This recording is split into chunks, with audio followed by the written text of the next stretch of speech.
몰라도 사는데 지장없는 신기한 잡지식들 84화를 시작하겠습니다. 기분 좋은 밤 잡지식으로 마무리 지어 봅시다. 가자. 첫 번째 잡지식, 세계에서 가장 탈모율이 높은 국가. 혹시 남자 기준 세계에서 가장 탈모율이 높은 나라가 어딘지 아시나요? 무려 전 국민의 42.79%가 탈모를 겪고 있는 이 나라는 바로 체코라고 합니다. 100명 중 42명이 탈모 증상을 겪고 있는 나라죠. 체코의 뒤를 잇는 나라는 스페인으로 42.6%가 탈모를 겪는다고 해요. 탈모율이 가장 높은 5개국 모두 유럽이라고 하며, 조사된 나라 중 탈모율이 가장 낮은 나라는 중국으로 19.04%라고 하죠. 참고로 이 설문에 따르면 한국인의 탈모율은 22.41%라고 합니다. 오예, 22% 안에 들었다. 즈르. 아무튼 유럽 등 선진국의 탈모율이 높은 이유는 아시아보다 고령화가 일찍 진행된 점과 선진화되는 과정 속 편식을 하는 등 식생활이 불규칙해지고 인간관계 등에서 발생하는 스트레스가 많았기 때문이라고 하네요. 두 번째 잡지식, 중국 음식점 이름의 유래. 중국집의 상호를 보면 보통 땡땡반점, 땡땡각, 땡땡원, 땡땡루라는 이름이 많이 붙곤 합니다. 도대체 왜 이런 이름이 붙은 것일까요? 재밌게도 현지 중국에서도 식당 이름을 이렇게 붙이곤 하는데, 이는 옛날 중국에서 식당과 여관을 겸하는 형태의 음식점이 많았고, 이런 주점의 건물 모양이 누각 형태가 많아 땡땡각, 땡땡루, 땡땡원이라는 이름이 많이 사용되게 된 것이라고 해요. 반점 같은 경우엔 한자로 풀이하면 밥을 의미하는 반, 가게나 여관을 의미하는 점, 한마디로 밥집을 뜻하는 것이라고 합니다. 근데 중국에선 반점을 5성급 호텔을 지칭하는 말로 쓴다고 하네요. 신기방기할 따름입니다. 세 번째 잡지식, 민트 초코는 왕실에서 만들었다. 좋아하는 사람들은 최고의 맛이라고 칭송하지만 싫어하는 사람들은 치약 맛이라고 하는 등 호불호가 확 나뉘는 이 치약,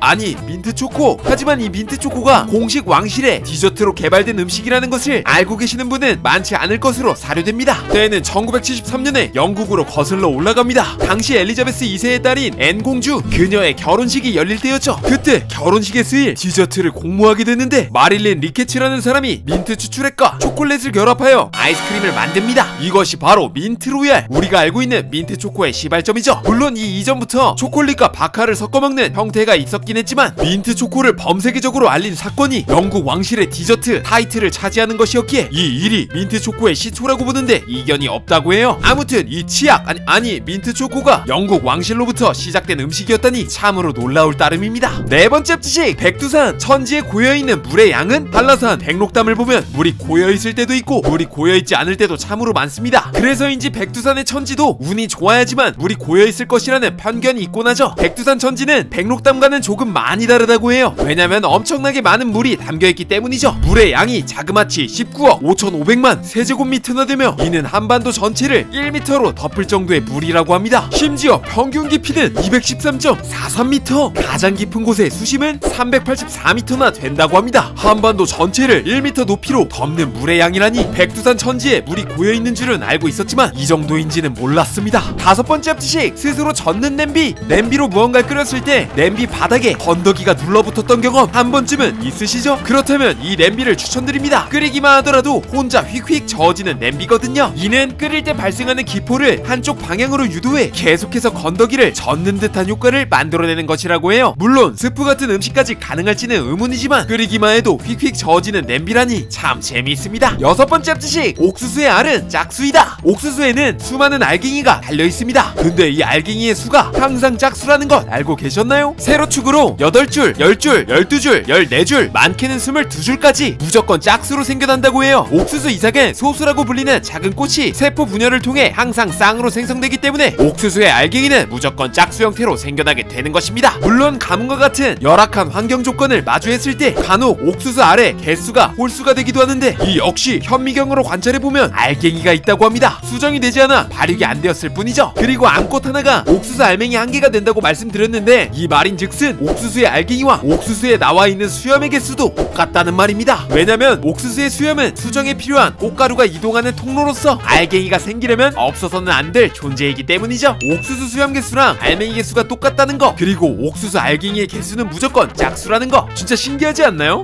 너무 TMI였나? 일곱 번째 잡지식, 닭은 서열대로 운다. 새벽이 되면 수탉이 꺾여 하고 울곤 합니다. 근데 이 꼬끼오 하고 우는 것도 순번이 정해져 있다는 사실, 일본 국립기초 생물학 연구소의 연구에 따르면 우리네 가장 강력한 수탉이 가장 먼저 울기 시작하고 이후 하위 수탉들이 서열대로 울음소리를 낸다고 합니다. 가장 강력한 닭이 없어지면 두 번째로 강력한 닭이 새벽에 가장 먼저 꼬끼오 고키오 소리를 낸다고 해요. 전날보다 시간이 빨라지거나 늦어지는 경우는 있지만 우는 순서는 항상 엄격하게 지켜진다고 하는데 새벽에 가장 먼저 들리는 고키오 소리가 가장 강력한 수탉의 소리였을 줄은 정말 상상도 못해봤네요. 8번째 지식, 한컴에서 일제시대라고 치면 한컴 오피스를 켜고 여기다 일제시대라고 친 뒤 엔터를 누르면 일제감정기로 바뀝니다. 우리는 이제 알게 되었습니다. 일제시대라는 말이 옳은 말이 아닌 일제강점기라는 말이 옳다는 것을요. 오늘은 여기까지. 잡지식 스페셜 맛있게 즐기셨나요? 저는 이에 그치지 않고 더 TMI를 풀 수 있는 내용들 바리바리 조사해 오겠습니다. 언젠가 우리 말차님들이 척척 박사님으로 불릴 때까지 부단히 노력하는 참알람이 되겠습니다. 우리 말차님들 정말 많이 사랑합니다. 뿅.